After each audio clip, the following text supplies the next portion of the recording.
Hello, everybody. I'm G8Nate, a retro enthusiast. You know me if you're here, hopefully. And with me today, I've got a very special guest. You may remember him from the interview we did a little over a month ago now.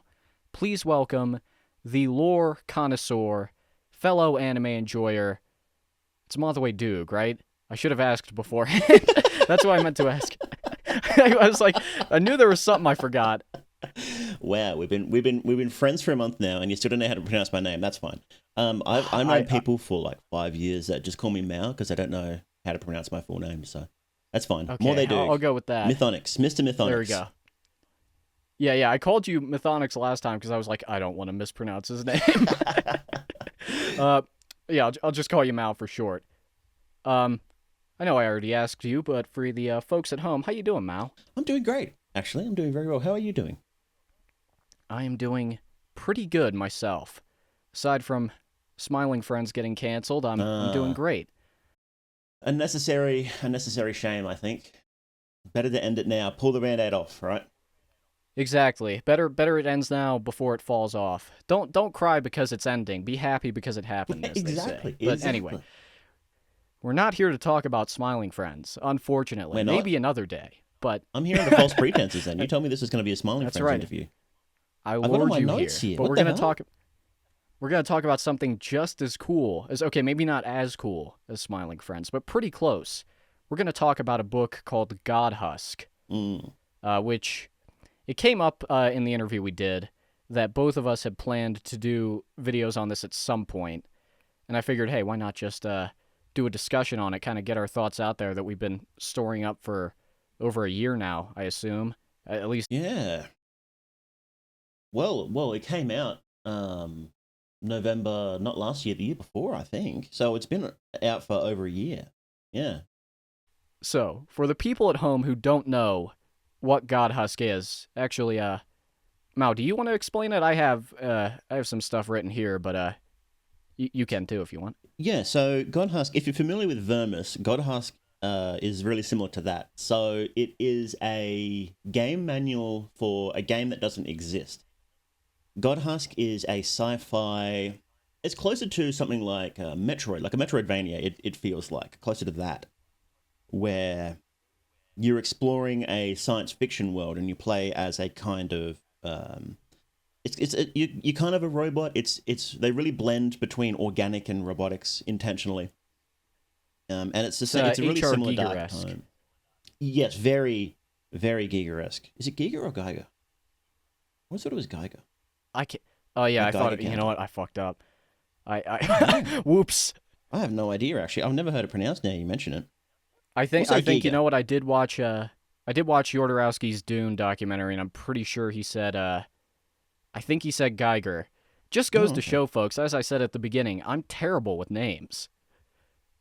That's true. Yeah. But yes, it's lots of Geiger themes. Very very dark tone. It's very very good. I think it gets a little overshadowed by Vermis. Vermis is an absolute masterpiece, right? No question about that. Godhusk is just as good, but I think that the fantasy aesthetic connects with people a little bit more for this sort of topic because of like things like Dark Souls and whatnot. They nail that sort of dark fantasy aesthetic, and there hasn't really been a good dark sci-fi aesthetic and that's popped off in other major media, not to the level of Dark Souls, I think. Yeah, the closest I can think of compared to this is Scorn, but that game, I think the consensus was, I haven't played it, but had really cool visuals, subpar gameplay. Yes, I never heard anything good about the game. Like when it came out, everyone was like, "Oh, okay, we don't care anymore." So, Yeah. yeah, and so I think because of that, Vermis connects a bit more with people. And again, because of that, I don't even if Vermis didn't exist, if Godhusk just came out, I don't think it would have blown up like the way Vermis did because of that common love. No, of the you're fantasy probably aesthetic. right. But it is fantastic. It is a brilliant book, and it has a lot of similar themes to Vermis, which I'm sure we'll get into as we discuss it. Oh yeah. And if you loved Vermis, then you will absolutely love Godhusk too. It's Yeah, let me brilliant. start. Let me start by just saying, go buy this book before you Yes. hear us spoil it, because this is going to be spoilers. Go buy the book. Listen, I'm constantly broke. I don't care. It was still worth my money. If you got some, how much is it again? $20? I can't even remember. It's been a while. 15 euros, I believe. It says so on the back. Okay, well there you That's go. another thing. If you've got, These are pretty cheap. All these, like they're like a good third cheaper than you would expect for books like this, like Vermis and Godhusk. I was always surprised at that. yeah, I was surprised at the quality when I got it. I was like, whoa, Mm. this is like a good quality book. Usually the things I buy, they don't last too long out in the barren desert sands. But Godhusk is still looking in pretty good condition on my shelf over there. Um, yeah, to go a little more into detail, let me give a little summary I wrote here, an overview of the premise before we get deeper into it. Mm. Mhm. The premise of Godhusk overall, as you said, it's a very biopunk, Giger-esque world, Biopunk and is you a good way to describe it, actually. Yeah. Biopunk taken to its limits. exactly. You take control of the hand, an artificial life form living in. Let me try that again. When I'm talking normally, I can speak fine. Whenever I'm reading off a script, is where I start to encounter some trouble. Let's try Really, that I'm the again. exact Okay. opposite. I can speak much better with a script than I can off the cuff. Oh yeah. No, I mean, I'm not great at speaking off the cuff. You'll hear me throwing a lot of uhs and anyways, but I can speak somewhat coherently in a conversation. If I'm reading off a script, I'm like, what is wrong with me? Hmm. The premise of Godhusk is that you are the hand, an artificial life form living in the world of the fallen god Obek, itself an artificial creation that was powered by 7 angelic beings, until one was stolen, which sent the world down the crappers, they might say. Now, as the hand, born into this post apocalyptic nightmare world, you'll have to scavenge parts to survive, battle through hostile environments against other artificial life forms, or vessels as they're called in this setting, while trying to unravel the many secrets waiting for you in the process. There we go. That's how I describe Yeah, Godhusk overall. yeah, that's a good description. You mentioned Metroidvanias earlier. We already kind of gave our overall thoughts. 10 out of 10 masterpiece. I agree with you. It's not quite as good as Vermis, although we can get into it later. But I think it's better than Vermis 2, in my opinion. That might be really controversial. I don't know. Um, Vermis 2 was an interesting shift because Vermis 1 felt a little bit more open, like there wasn't a specific story. Then Vermis 2 was like, no, here's a specific, like it's sort of like an intentionally an add-on, how you would get add-ons to like pen and paper RPGs or tabletop RPGs, where it would be like, here's a quest you can run in the system, and Vermis 1 felt more like this is the system, really roughly. yeah, that's a really good way of describing it. I think. I mean, I can just say it right now, real quick. Godhusk is much more overtly video game-y in its presentation. Oh, Uh, extremely so. I mean, it's straight up got UI elements. Like, yeah, there's fake game screenshots, which there were some in Vermis, I think. yeah, I'll there put were them a up on couple, but in this screen. one, it's just like, no, this is straight up a video game, and here's a bunch of like Yeah. screenshots and whatnot. You know?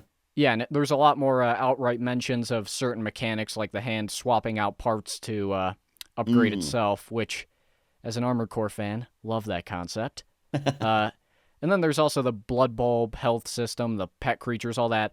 And yeah, Mm. it just feels more game-y, which I think that's part of what makes these books so special to me. And in that regard, I felt like Vermis 2, keep in mind, still like a 9 out of 10 overall. Mm. That being said, the video game thing felt more like a veneer, like it didn't feel that necessary. It felt like you still could have told that story the way it was and kind of axed most of the video gamey stuff from it. Whereas this feels way more tied to that concept, which is why I like it slightly more than Vermis 2. Just a little bit. Um.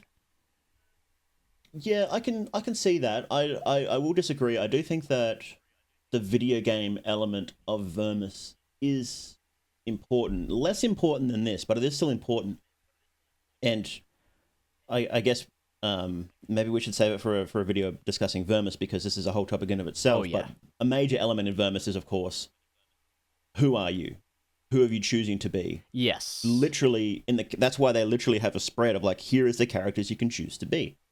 And Vermis 2 really amped that up with the whole theme of cutting off heads and swapping heads and whatnot. So I think the video game I guess I should element rolls rephrase. back into that. I do think it's important still. Obviously, the video game stuff is still there. I'm saying in terms of Vermis 2, it felt less prevalent than the first book. Like, the first book really feels like a video game guide. It's not quite as Yeah. much as Godhusk, but it sells that vibe. Whereas Vermis 2 still has that, but it's more... It has more of a defined narrative. Oh, Like, yeah, absolutely. And that's more so what I mean. I'm not saying the video game stuff isn't still important to it, but again, it feels a little more surface level with more item pickups. But anyway, that's a discussion for another day. But my point is that I do appreciate the commitment to the game guide formula more so in this one, which I didn't feel quite as much in Vermis 2. Still there, but not as much as this one. What was I about to say? So I wanted to start by asking, you mentioned Metroidvanias earlier, which is definitely the vibe I got from this as well. What are your thoughts on that genre as a whole? They're very interesting. I haven't played as many as I would like to. I Dark Souls is kind of it takes notes from it, but it's less that you unlock abilities and more that you just unlock a new path. You just get a key, right? Yeah, the exploration is very similar. Mm. I do like Metroidvanias in theory. Whenever I've played them, I've really enjoyed them, but for some reason, I just never picked them up. I guess I don't know why. The last one I played was Hollow Knight. I really enjoyed that. I don't understand why that game blew up and became like the most popular game ever for a while. I don't, because it was good, but I felt like it was missing the X factor to do that. But I guess that's why I'm not a game designer then. Yeah, I don't know. Hollow Knight was what like got me into gaming more frequently. Metroidvanias, for me at least, I guess I've kind of had the opposite experience. They're what got me into playing games as a whole, and they've really shaped a lot of my tastes. So it was really cool to see Plastaboo try and do a take on him here, which I think he nailed overall. It still feels, unique in a lot of ways. I can't think of a Metroidvania that, fuck, I had to burp. Let me try that again. Shit. This is going great. I've never...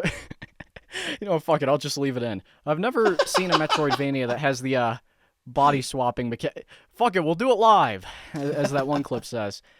I've never seen a Metroidvania that has like a body swapping mechanic like this game. So it certainly feels like it has a lot of its own kind of ideas. I've seen games with the part swapping type thing, and then again, I haven't played every Metroidvania. There's probably one. See, now that I say that, I feel like there's one I heard of that had that kind of idea, but can't quite place it. Oh, actually, there is one that's really similar, and that would be Mighty Number 9.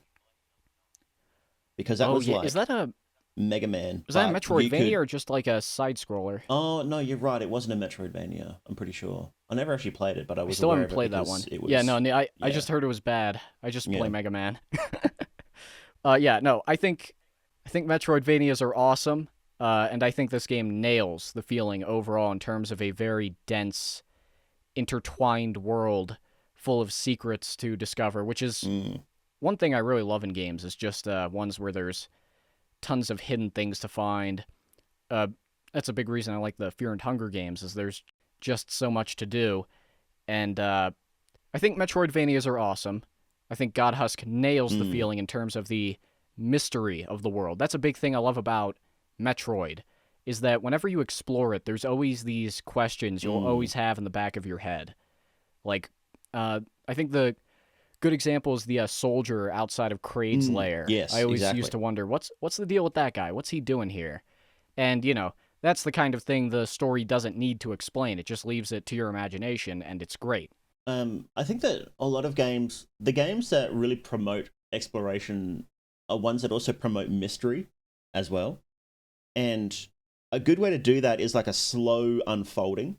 So in Metroidvanias or Zelda-style games as well, you slowly gain more abilities, and so whenever you see something that might be a mystery, you can think it teaches you that you can solve that. You can defeat whatever this thing is. And Dark Souls is similar because you've got, oh, here's this one area. I can't go there yet because you're not strong enough, and it promises you that, well, you'll get there when you're stronger.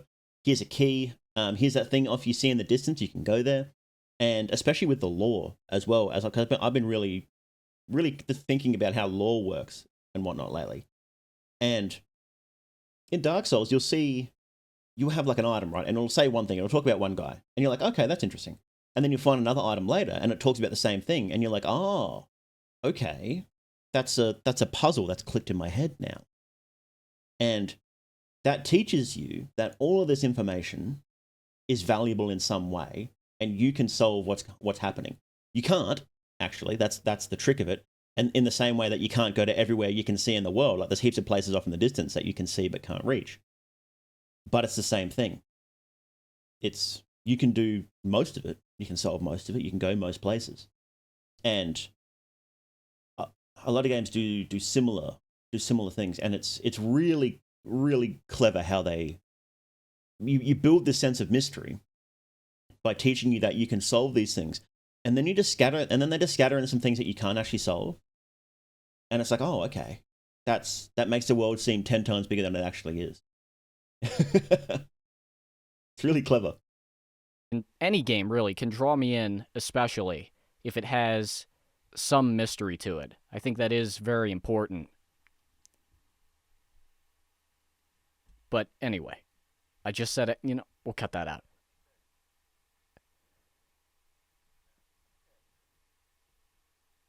Yeah, I think that games, if they just think, so you've got what's happening in the game world, and then you think, okay, what happened to get to this stage here, and then you add one more layer. Go, what happened to get to that layer? So then you have 3 layers: the past, and then the distant past. And if you answer that, then the game becomes way deeper. Dark Souls and especially Elden Ring and Bloodborne are excellent examples of this. Just add a couple of layers of history, and the game world becomes like the game world of. I didn't think that the game world of Elden Ring was that interesting at first. There's some mysteries, but I thought they just sort of slapped it around and didn't put as much effort in as they did in other games. But I watched this set of videos by a guy called Tarnished Archaeologist, and he goes through the archaeology and the geology, like the literal geology of the world that we can see, to try and piece together some things. And it's like, oh, they actually did put an insane amount of thought into how this world works.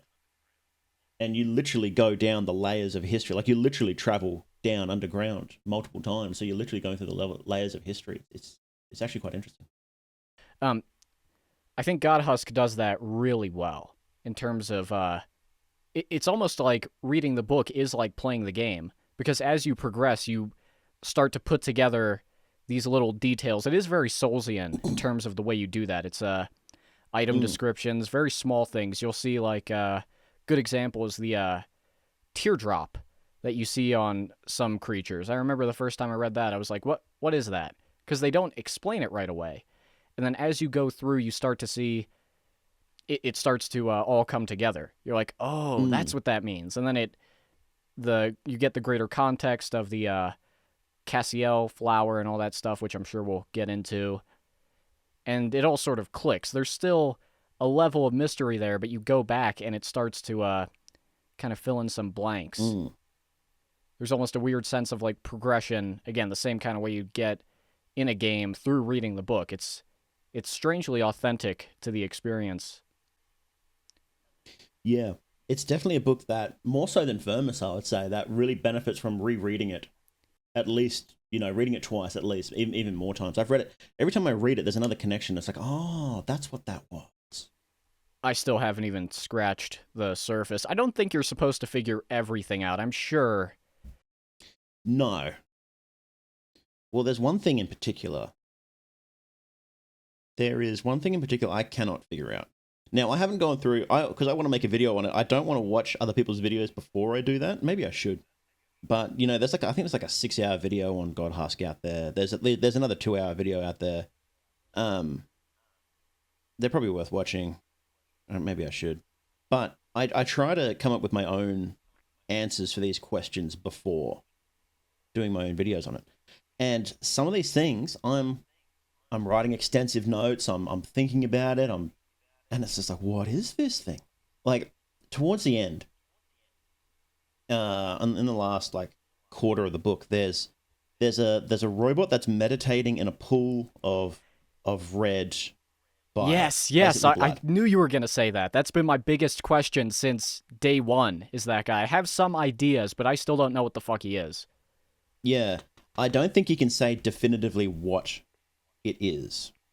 Does it have I don't think it's even named. Yeah, I just want to say the presentation when they show him, I remember it immediately stood out to me. It's genius. Brilliant. Because every other page is really packed with text or has some kind of information there. And then you get to that page, and it's just the image. Well, there's something in the corner you probably noticed, the status effect, which plays into a possible theory I have. But otherwise, it's so cool. Possession. Is it possession? Or mind control? Mind control. Like yeah. But yeah, it's so incredible when you see that. You're like, it really draws your attention to it. That it's so good. When I first opened that page, I immediately knew, okay, something's up with this guy. This is weird. This isn't like anything else. Yeah. But again, they leave it so wonderfully vague, so you can start to piece together ideas for yourself. They do a similar thing with Obek. It's just him on the page and then a bit of text. Yeah, Obek I think you get a little more concrete information on. Yes, you do. They do tell you a bit more about what Obek's deal was, because he was such an important character in the setting in the past. And that's... So, with lore is about what happened in the past and figuring out how it got to where we are now. And so, you can sort of... When a character doesn't have any lore, but they're important, it sort of suggests they're going to be important for the future. And that's what I think that this red... I mean, he's in the Cardinal Chamber, so maybe he's supposed to be called the Cardinal. Well, Cardinals wear red, don't they? I believe so. There you go. So, and that's sort of what his role is, because it's... You do certain things and it gives you a certain ending. I think you drink the red bile from the cup and you get a certain ending or something like that. Yeah, Red Communion. I have some extensive notes on that. In fact, we could just get into that now if we're on the topic. I didn't have a super rigid, go point by point thing. Yeah, we'll talk about the endings, huh? The closing paths. Yeah, why not? I don't have a ton to say on all of them, but in regards to the one we're talking about, where you drink the Red Communion with the angel parts, I think I don't know exactly how you pronounce it. Yeah. Ecadesis. Okay, there you go. Thank you for saying it first so I didn't butcher it. Let's see. Yeah, okay, let me just scroll down in my notes here. Okay, so before that, I want to talk about the angel parts. So it's really interesting. I think the angels powering Obek, right? I think they're meant to be actual angels or something equivalent to that. Yes, they are it could be literal angels. Yeah. They're biological as far as we can see, and there's straight up mentions of like souls and stuff like that, which I think the Red Communion ties into. But I think the angel parts are an attempt at a sort of artificial replacement for them, or something along those lines, relating to the snakes who you find in the hideout. Because you find all of the parts, not all of them, I'll touch on that, but most of them in parts related to that group, or that has some kind of connection to them in some way. For example, let me read the parts here. So in order to find Obek in the nest of wires, you need AP 228, Yeah, H113, A201, M411, S466, and yeah, that's it. Okay. And then Obek, Did you the pod. did Oh yeah, I was gonna say, did you know that they're references to the Bible? Those names. I had heard that. I don't know. It's been a while since I read the Bible. I don't know which ones correspond to what, but yeah, I'd heard I that do. while researching. Oh, nice. Let me know. So okay, so sorry, I'm a little congested today. Um, so the angel parts, I had it in my notes. I didn't write down which one was which though. Why didn't I do that? That's very silly. I didn't Um, either. hang on, I have 26 pages of notes for this book. Um, quite a few notes, and I did have a big list of the actual um parts. I listed every single part that you find in the book, and there's actually a couple of inconsistencies there because some parts share names, share numbers, but it might be referring to maybe parts from different body slots can use the same number because they were never the same body slot. Maybe there were other ones I noticed where it mentions them and you never really find out where to get them from and stuff like that. That's a lot of the Mm.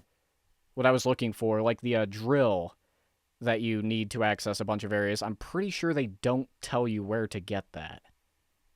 I think they do, but you only get it after you need it, which is funny. Huh. But that was That's like odd. to get the living hole at the start. You need the drill before. You need the drill, but you can only get the drill afterwards, and the path closes behind you. So I don't know what. So that's another mystery in there, and apparently intentional contradiction, which is really interesting. Huh. Okay, I got the book here. I have what parts are what. Okay, Uh so M411. Which one's that? oh, that's the leg. The leg. Okay, so that's Matthew 4:11, which is then the devil leaveth him, and behold, angels came and ministered unto him. H113 is Hebrews 1:13. What part was that? Oh wait, it's at the back of the book, isn't it? They have like a diagram, don't they? Yeah, that's what I'm looking at. Hang on, I've literally got the book in my hands right now. Here it is. Okay, here it is.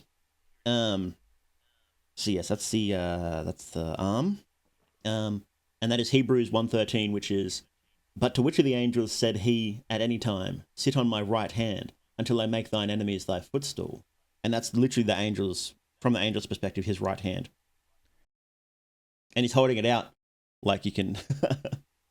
And then you've got A201, which is the left hand, and that's Acts 2, chapter 2, verse 1. And when the day of the Pentecost was fully come, they were all with one accord in one place. And see, the interesting thing is that one is found in a big statue of a head, right? And it's found specifically in the nostril, and which is likely a reference to Genesis chapter 2, verse 7, which says, and the Lord God formed man of the dust of the ground and breathed into his nostrils the breath of life, and man became a living soul. Damn, that's really Um, interesting. and we've also got, so there's AP228, and it's not super clear what one that is, because I don't think there's any book of the Bible that is referred to as AP, but it might be Revelations because of the apocalypse. Huh. So, so it could be Revelations 2:28, and that is, and I will give him the morning star, or it could be Revelations 22:8, which is, and I, John, saw these things and heard them. And when I had heard and seen them, I fell down to worship before the feet of the angel which showed me these things. And considering that's a leg, that sounds likely, but Yes. again, it's kind of vague. And the last Uh piece was S466, which is Psalm 46:6. And this is the headpiece of the angel, and it says, the heathen raged, the kingdoms were moved. He uttered his voice, and the earth melted. And all of these things tie directly into events that have happened in the book. So it's very likely that this is intentional references. If it wasn't, that would be the most amazing coincidence ever. But no, I'm pretty sure It it's would. intentional. That's really interesting. I think. I mean, again, haven't read the Bible in a while, so I can't comment too much. But what I did have. Here we go. Okay, I got my notes up here. In relation to those parts, I think they're made by the snakes, who are, what are they called? Let me see. There's a specific term. Here we go. They're found in the hideout, which I think is at the bottom of the calcium pits, if I'm not mistaken. Or maybe it's, yeah, calcium pit. And the interesting thing about the hideout is it's called the Prison of the Innocent. Now, yes, the snakes stole the angel. They were the ones that stole the angel from Obek and started the whole. Yes, I was about to say that. New apocalypse.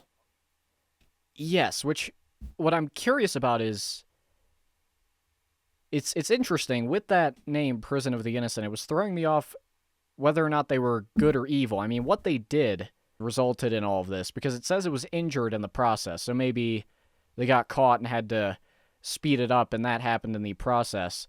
Because, here we go. Sage V2. It seems like he's associated with them, who's the guy you find in Outer Crust. Beyond him just wearing red. Because he's got the brick, doesn't he? Yes. Beyond, he wears red robes, which is one thing, which also makes me wonder if the Cardinal, as we were calling him, is tied into this, but we can get to that in a second. Yes, he might be, actually. I didn't make that connection. I have an idea with him I'll get to in a moment, but he also has the info unit called New Beginning, and it says, progress is what we call this ever-growing curse upon our kin.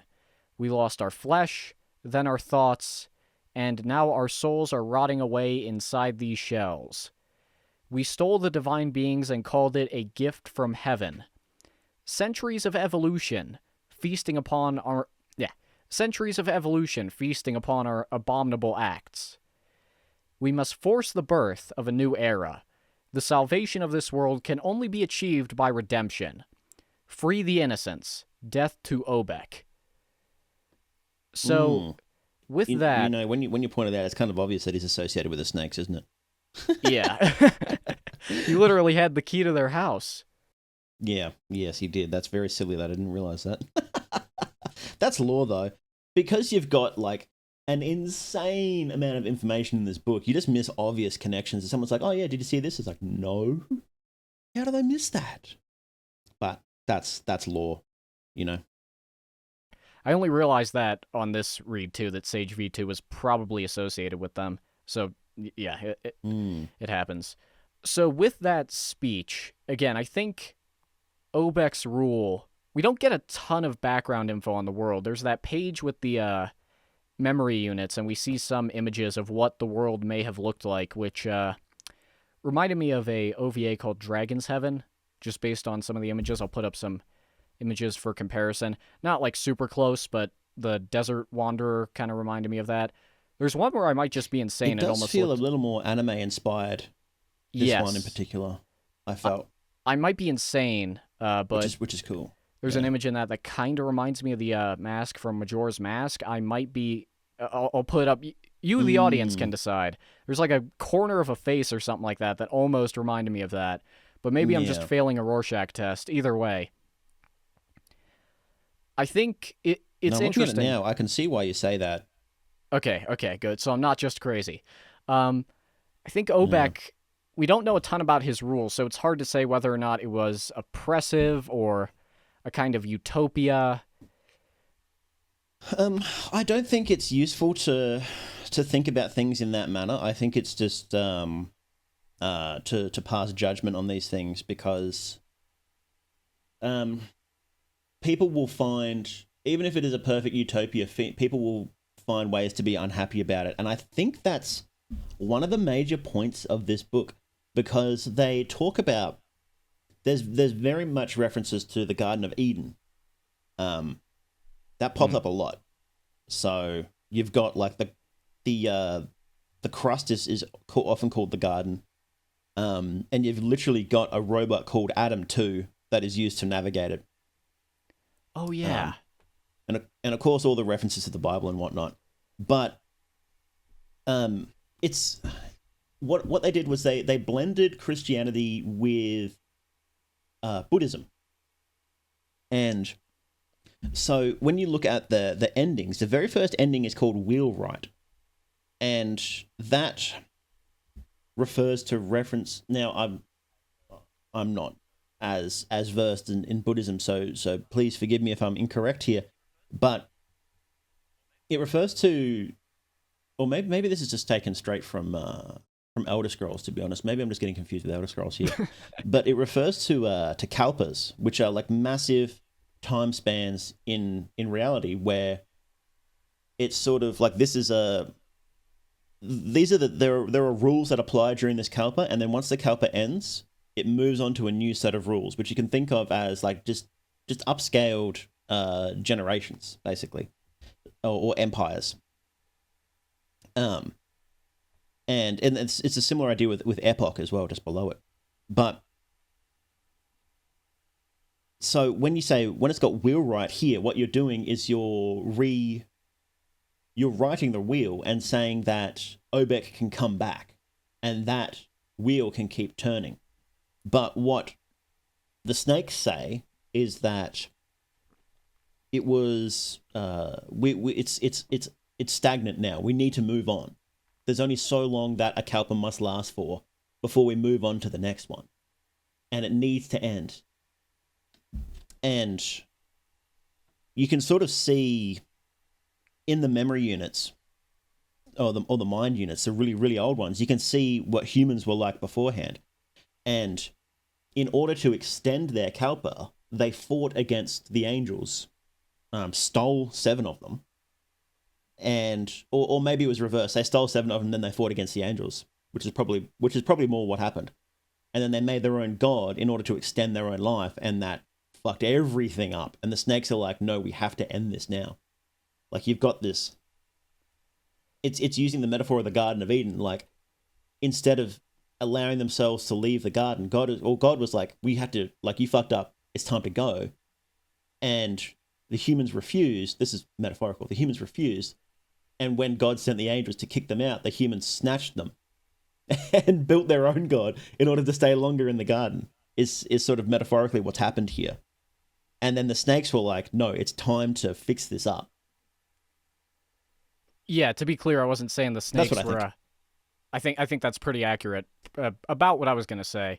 I think the only thing, yeah, I do wonder. Yeah, the snakes to me seemed not necessarily well intentioned, but again, like they were trying to fix a mistake, but only made it worse by removing the angel, probably in a hurry or haphazardly, and injuring it. Sent everything into this apocalypse. Yeah, well, it was an apocalypse that was destined to happen, but it was held back by the birth of Obek. There you go. Which, ironically, Obek is a really similar term to Obed, which means, which is a biblical figure, a very minor biblical figure, which means worshipper or like worshipper of God. So it's really interesting that they called Obek that. Yeah.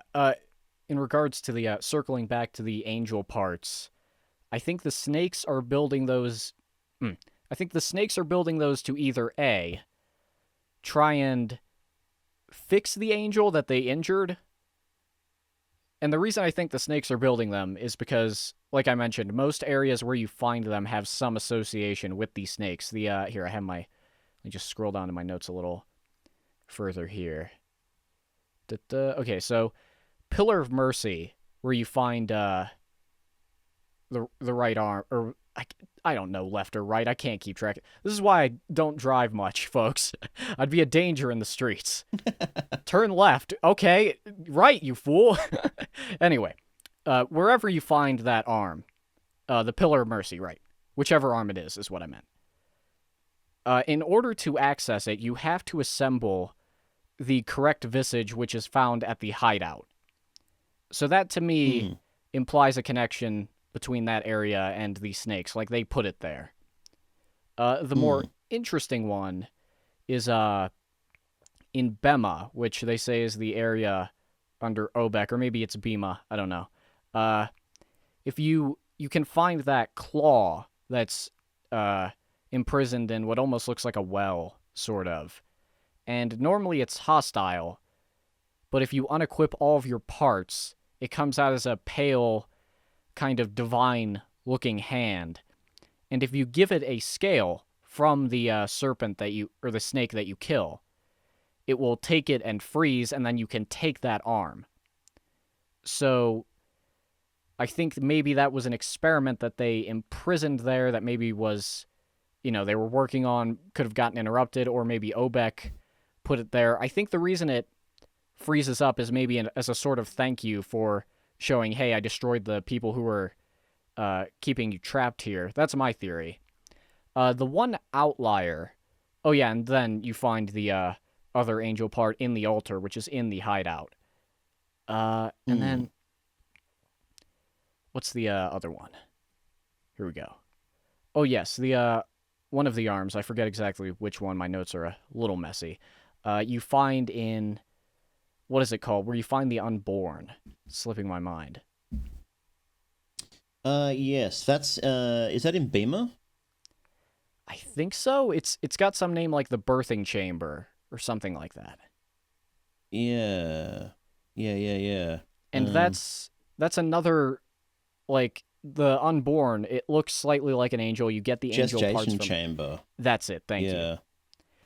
Uh, It's about halfway through. there you go.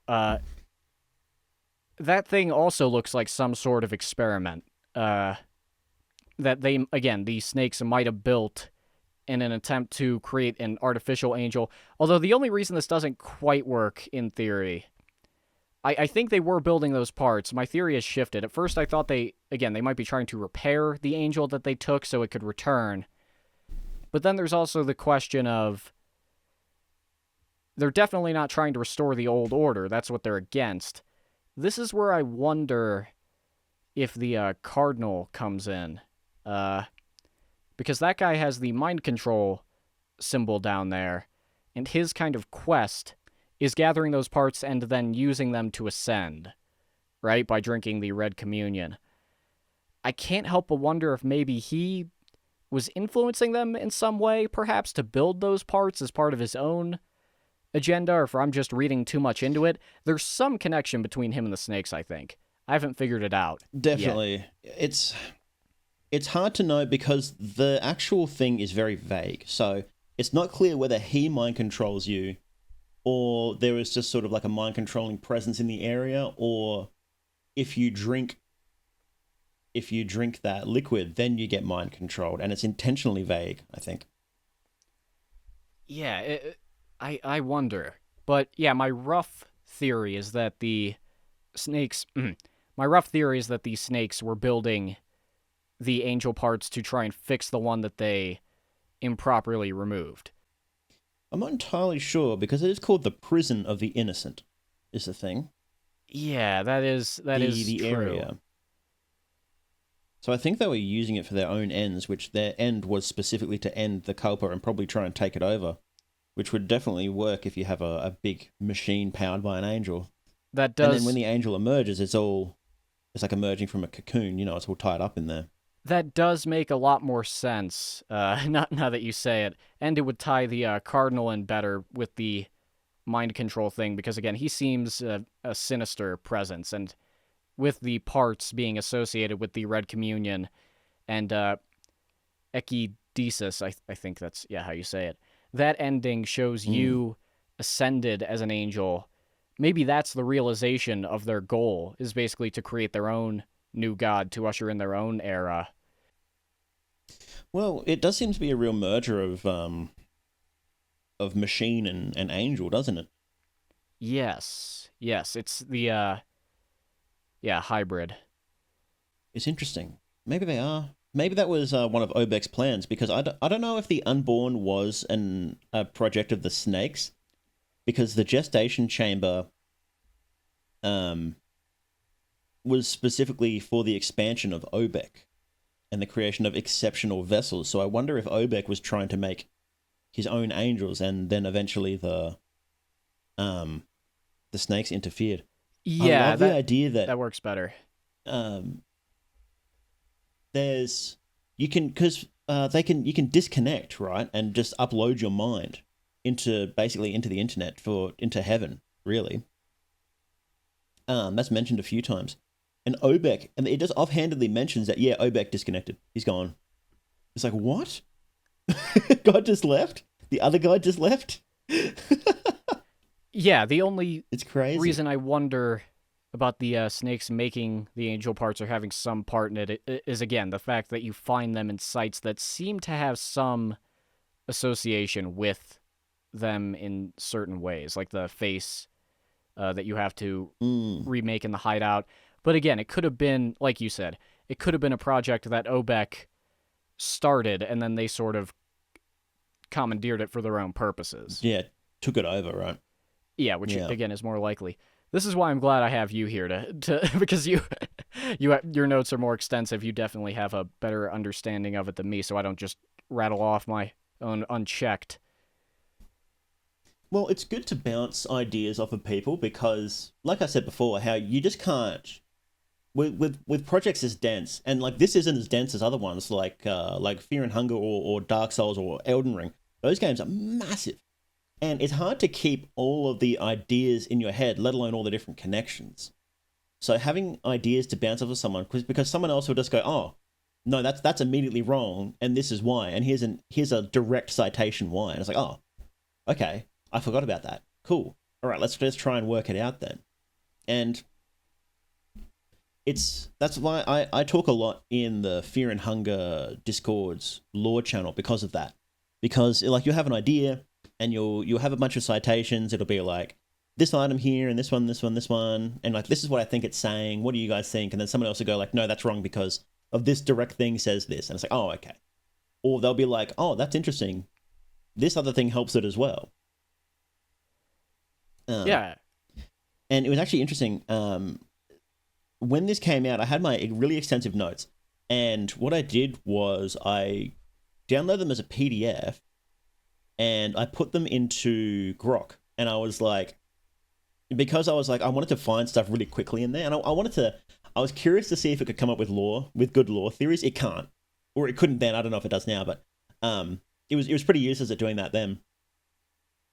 But what it was really good at was I would be like, what was the thing that mentioned sleep? And then it was like, oh, this thing did. But this thing also mentioned dreams. And I was like, I didn't think of that. That's a really interesting connection. Because there's... That one specifically was everything talking about meditation and disconnecting, right? But the Chimera also, headpiece, right? Exactly, yes. The Chimera headpiece is about dreaming and sleeping. And I didn't make that connection. I was like, oh, interesting. Yes. Again, that was why I was glad to have you here, because I knew I would have some oversight, so I did want someone to bounce my ideas off. And like you said, it's very useful. Again, I feel like now that we've talked about this, I have a better understanding of the lore too. Because yeah, you pointed out some holes in the theory, but now it's making more sense. How many endings have we gone? I was gonna have when you do a lore video, you want one big reveal, right? And I was going to save it for when I did a video, but I'm sure that the 6-hour video mentioned this and the other 2-hour video mentioned this, right? But you see the ending epoch? Yes. I have that. That is the key to understanding what happened to the angels, right? Because epoch happens when you kill the angel, it dies and melts down, right? Basically. Oh, you're right. That is what it is. I thought that was the hand for some reason dead. I thought the implication there... See, I'm probably totally wrong. I thought that was like the, you kill the angel and everything just kind of rots ending. No, but what it is you see that it rots, and it's like in the middle of nowhere, right? Like it's in the heart of the machine, and all the ground around it is turning red, right?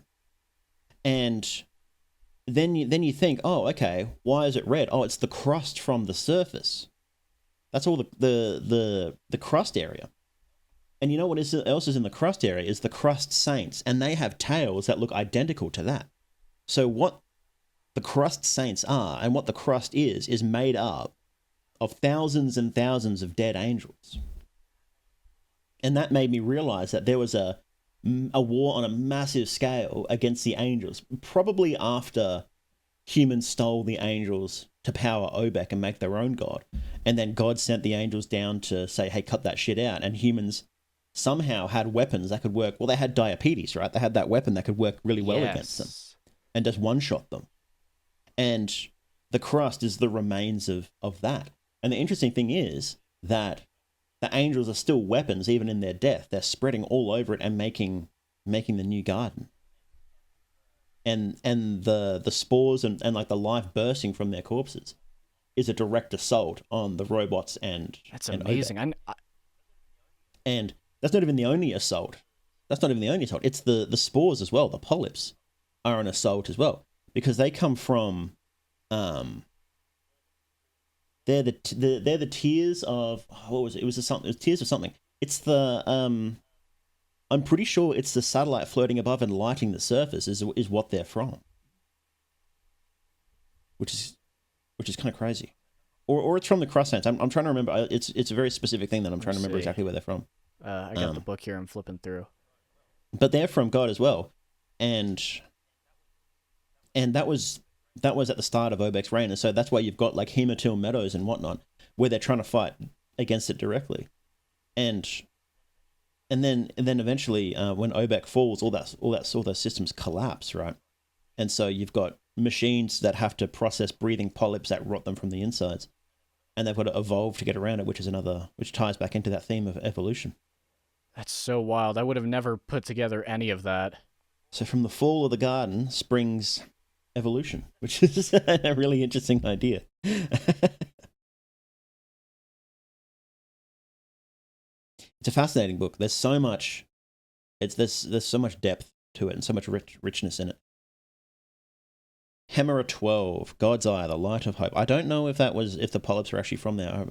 If I can have a quick look through my notes, I might be able to find something. But I've got 26 pages of notes, so I don't know if I will be able to off the top of my head. Okay, so there's a theory that the mother wanted to free the vessels from humans, and Obek so sent polyps to kill the humans. I think. Yeah, that is a question of where the humans went, but then again, the area is so. I mean, all of the areas are so inhospitable. It's not a stretch of the imagination to think that they might not have been able to cut it compared to all of these creatures running around and how harsh the ecosystem became. Well, they became the vessels by replacing themselves. Like the thing at the start is like considered is basically the last human. That's the last human we see. The very first page is a human dying and handing over the God soul. What I think is the soul of Obek is what they're handing over.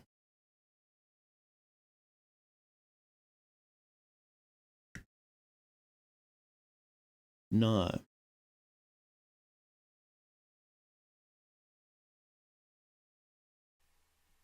And even in the flashback, the memory section, you can see how they're sort of becoming one with the machine, right? They're almost indistinguishable from machines. Yeah, they're like cyberpunk. And the only way you know they're humans is that it says they are. Yes. And you've got the one memory of the person in the garden, and it literally says no lights in heaven. And this is after they've got crust explorers, and they've got the Cytia collectors, and they've got, you've got words from above, which looks like some ungodly machine, and then you've got no lights in heaven. It's basically saying that, yeah, there was a war with heaven and the lights went out because we won. Like, that's the scariest thought ever. You win the war against heaven and then all the lights go out. Like, of course they would. Damn. Yeah, it's a borderline cosmic horror when you look at it from that perspective. Yeah, it really is. What happens if you fight God? What's scarier, losing or winning? Yeah, ooh. That's a tough one. But then again, probably losing in comparison to the entire universe going dark. I don't know. I wonder rapture, what part that plays in this, because if you're right, raptured to where? Let me That's just pull up that ending. that's what I Rapture. was wondering. It's where you water the flower with the tears, and the image is an angel leading away a bunch of others, which I interpreted as, again, probably wrong, but maybe you freeing, because I believe you get it if you go in the Obex chamber with the flower and the angel parts. Let me double check. I believe that's it, though. So Or is that the one where you put him in the living hole? you put it in the living hole and you water it, but then to get the ending, I believe you have to take the then fully watered flower to Obex. Let me just find the page. Okay, the soul of lastborn Cassiel can be placed inside of Obex's empty pod. The angels spiriting away Cassiel before the apocalypse. Images of angels frolicking with Cassiel. That's my notes. Yeah, my bad. You don't need the parts. I was mixing it up. But yeah, that's where I wonder. It seems like you're leading the angels out of there, but again, if there's no heaven anymore, where it does show them kind of just flying up into darkness. That is interesting. I wonder if the implication is that Cassiel is going to be a new god or is like a Jesus type figure, you know? Yeah, that might be Is it. Cassiel an actual angel name, I wonder? I think so. I'm sure I would have researched this at some point. Let me see. Oh, he's one of the 7 archangels. The angel of Saturn. There you go. Oh, so they captured the archangels then. That makes sense. Yeah, I was Explains why wondering God is so what pissed. what that flower. Yeah, I was wondering because clearly that flower has some kind of divine energy to it. You find the seed from that dying plant in the red house, I think is what it's called. The area that gardener guy is Yes. tending to. Yeah, and it says, I'm pretty sure it says it's like the last bit of organic life, or purely organic life in terms of plants at least. But then, before I forget, this was one thing I wanted to bring up about that weapon that you can use to kill the angels. Where is it? Diapetes. Yes. The area you find that. Sorry, my notes are rather disorganized. Yes, with the speech from beyond. Yes, that area The Great is Hole described. Labyrinth. Yes, that's it. That area is described as having like flesh, I'm pretty sure. Which is really interesting because I don't think you find very another mention of that anywhere. Flesh, you say? It says like Yes, it does, doesn't it? Some chambers have abnormally large living organs, eyeballs, tongues, lungs, and pancreas. yes, which is very curious. I wonder if maybe again, this was just like a off the cuff kind of idea that maybe you need an organic weapon to kill the angels. Maybe that's the only reason it can kill them is because it's grown rather than an artificial part. You know, I'm not sure. I wonder if the entity you find there is an angel. Yeah, because I was it wondering says, about save that your guy prayers too. for she, the ever brighter, has long abandoned us. I wonder if God is female in this too. That's the implication I'm getting, because there's lots of references to a powerful she. Likely. Her bronze tears poured over us. The grieving for her children sank our world into ruthless darkness. Blinded by our pride, forever condemned, only her mercifulness is what is left. I wonder if that's an angel. No, the angels seem specifically like cherubim, right? Yeah, they... And he is robotic. Yeah, it's interesting. There's a lot of things we can't quite know. But that guy is a big question. What's he doing down there, and why does he have that?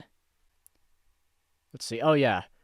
One of the more overt endings in terms of like what the meaning is purity, where if you feed lastborn Cassiel to the defective birthing pod, it births out that He monstrosity. gets pissed. Yeah, I love that one. Yeah, no, I remember reading that and being like, oh shit. He's like, okay, time to burn this all to the ground. I love that image for it's just so him. Good. It might be my standing favorite silhouetted ending. in flames. Yes. Yeah. Husk. I forget what I So had for good. that one. Martyr seems to be you become a replacement for the angel that was stolen. So you kind of keep the cycle going in another way. Yes, so you do, but then the image is one of the snakes creeping up to snatch you again. So the implication is that this is just going to happen all over again because you haven't chosen an ending. You've just kicked the can down the road. Yeah, again, that's very Soulsy, and they kind of deal with cycles repeating and stuff like that. Break the cycle, keep it going. Yeah, Husk. That's the one I'm missing. I forget where that one is.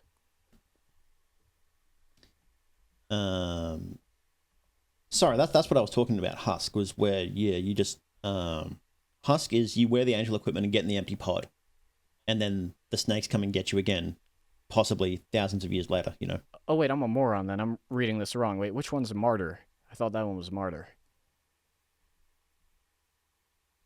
Let me see. Martyr.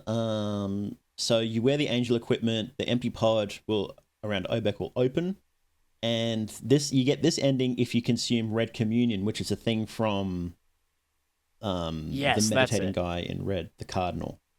That's it. I wonder, again, if he's tied to the Um, snakes, I wonder what the implication of that is, since it seems to be you're getting left alone in this case. yes, it is. So it suggests that whatever the snakes were trying to do, they did, which might mean that it's like a permanent end to Obek. Is I'm wondering if that's what that means. Yeah, You the know? red communion might. Because the white bile is sort of implied to be machine fluid, and the red bile is organic fluid. And so you've consumed all the organic fluid and you've stepped into the machine, and so you've kind of tainted what's left of Obek. Yeah, that's So definitely maybe it. you just permanently brick him, you know? Yeah, and then martyr is a term for people who die for like a religious cause, right? Exactly, yeah. Yeah, so you're like So you might sacrificing be a yourself. permanent end to the machine then. Yeah, you're like sacrificing yourself for the cause of the snakes. That's interesting. That's interesting. Mm. I think that's most of the endings, or I think that's all of the endings covered, unless I missed one. I believe so. This has been super insightful. Ecdysis is where you become like a machine angel. Yeah, which, again, I think seems like that's their snake's end goal, or at least the Cardinals, whatever his deal is. I think we've done a lot of lore Well, the speculation. interesting thing is the Oh, difference between Ecdysis and Martyr is that Martyr is you get in the pod and then you drink it, but Ecdysis is you just drink it on the spot. yeah, yeah. So you do become some sort of maybe even like maybe you might say a demon, really. I think we've done a lot of lore speculation. Uh, Again, yours Yeah, we have. blew mine out of the water. I had no idea that the crust was made out of angels. That is so sick. Definitely gonna have to look more into that. It's such a cool. When I read that, I was like, okay, this book just became one of my favorites. That's so cool. I've been reading this book for years, and the fact that I never noticed that It's both. awesome. Yeah, yeah. It amazes me that I never put that together. But like you, I haven't watched a lot of It's videos subtle. on it. I think. And even on the back of the book, if you look at the back, there's there's that curl, which is similar to what the Rust Saint patterns look like, and you can see the Crust Saint, sorry, patterns all around it. But when you look at the angel, it looks like that sort of pupa form as well. So cool. I did want to mention I did watch one video in research for this. There's a guy called Haunted Picnic, and he did a video. Ah, yes, he's good. He's a good channel. Yeah, shout out. I mean, Haunted Picnic, shout out. yeah, yeah, awesome. Very good coverage of Hollow Press books. If you folks listening are interested in that, Mm. I avoided his Godhusk videos because I didn't want to taint my own theories with them, for lack of a better term. I wanted to come up with my own. But I did watch one he did on the influence of the game, and he talked about a game called Samurai Mech 2 for Mac computers. Samurai Mech 2. I think he said he talked to Plastaboo, and Plastaboo straight up said, yes, this was an inspiration. I've never heard of this game. Seems like the internet doesn't have a ton of information about it. Sadly, in his video, he couldn't get it to run and I couldn't either. I tried. Oh. If anyone in the comments can inform me how to run Samurai Mech 2, I'd be very grateful. But it seems like it's some old... There's just games you can't run anymore, depending on what hardware you have. But For Mac. 1994 Mac. I'd highly recommend... Oh, wow, these screenshots. Some of these screenshots, though, it makes sense. I can see that. Yes, I would highly recommend people go check out the video because I don't want to just repeat all the points he made. But it certainly seems like that game was an influence on it. Yeah, I don't have a ton to say. I just wanted to bring that up because I would recommend people look into that. It's very interesting. And on the off chance one of my listeners knows how to run it correctly on a Windows 11 computer. If not, oh well. But there you go. Something for people to look into, and a very, very obscure influence. Speaking of references, I wrote down 1 or 2 Easter eggs I noticed. Nothing insane. A few of these skulls looked like Croco Meyer's skull from Metroid, which, considering the influence, that's probably intentional. Favorite boss. That guy's awesome. I feel like there's probably a lot of references to Metroid in here. Oh, yeah. I mean, even the look of the vessels looks a lot like the space jockey from Alien. Yes, you're right, actually. That's a good point. There's the sort of triangular head and the tube coming out, right? Yeah. Thanks, Prometheus. Very jockey-esque. Thanks, Prometheus, for just making that a flight suit. Fucking... No, I'm not gonna get into that. Oh, well. It's not canon. I'm sure we can agree. Yeah, no, that's not... for me, it's just aliens. Nothing after Alien 3 happened, so... I still have my issues with Alien 3, but I'm willing to accept that.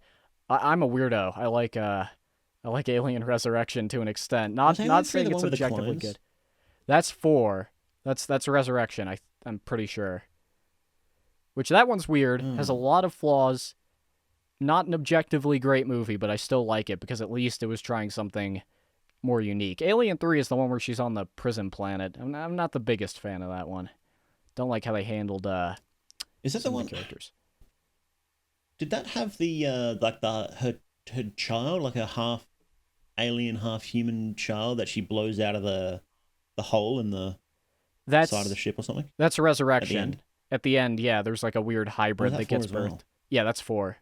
One more reference that I noticed. One of the parts, I forget which one, I have it written down somewhere here.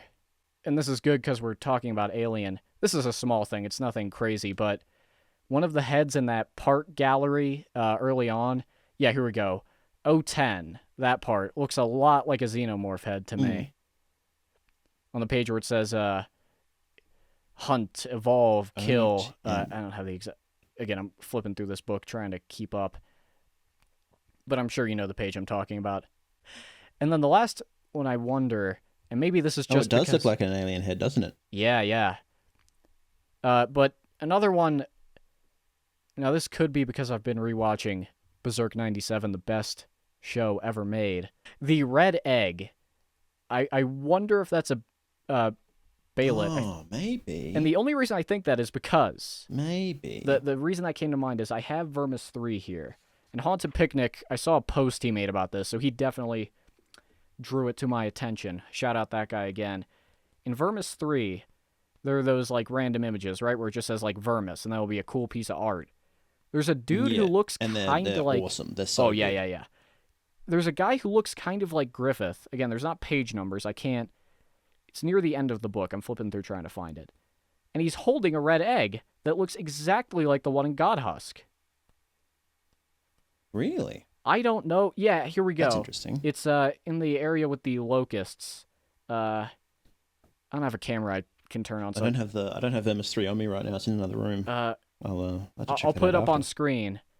I could be wrong, and then there's also... I'm not going to get into this because I haven't read it enough to really start... There's other weird parallels between this and Vermis 3. There's a red cloak guy you encounter kind of early on who sort of looks like the snakes.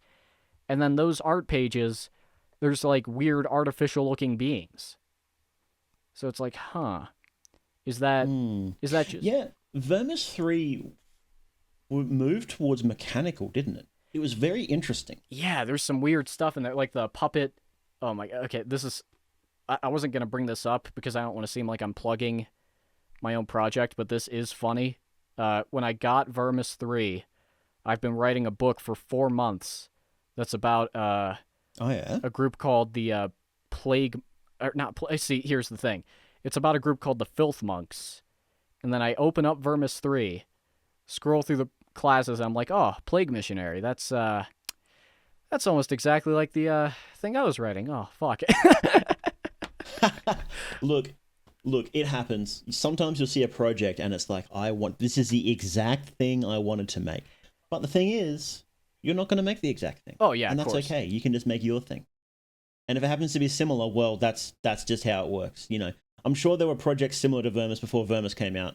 You know, the only funny thing is, it is a strange coincidence because I named their lair Plague House after a offhand mention in Vermis 2, and then it kind of came full circle where there was an actual class that I don't think they say they're from Plague House. They're from some village, but still, that was kind of interesting. Also, folks at home, don't get excited for a book release from me anytime soon. I write slow. But anyway, I'm not. Again, I just brought that up because it was funny. But oh fuck, my energy saver just turned on. Let me plug this bad boy back in. Hopefully, it doesn't explode.